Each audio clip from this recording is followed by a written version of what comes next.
అయితే పార్సల్ వచ్చింది మీషో నుంచి అయితే బుక్ చేసిన సర్ది అయితే అసలు ఇట్లనే ఉంటుంది. జ్వరమల్ల వస్తే బాగుంటుంది అని సర్ది అయితే అసలు బాగుండదు.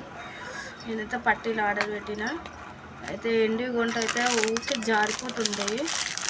అవి మనం వేసినప్పుడల్లా మళ్ళీ తరుగు తీసి 2 తులాలు తులము తీసిస్తామని అన్నీ చెప్తుంటారు. అందుకే నేను ఏం చేస్తా, పెద్ద పట్టీలు ఆల్రెడీ ఉన్నాయి, అవి ఊర్లలో పోయినప్పుడే పెట్టుకుంటా. మామూలుగా పెట్టుకోలేము ఊర్లలో, ఎందుకంటే కొంచెం ఎక్కిరిచ్చినట్టు ఎక్కిరిస్తారు. అందుకనే ఊర్లలో పోయినప్పుడు పెట్టుకుంటా. ఇక్కడ హైదరాబాద్లో ఉంటే ఇవే ప్రిపేర్ అయ్యి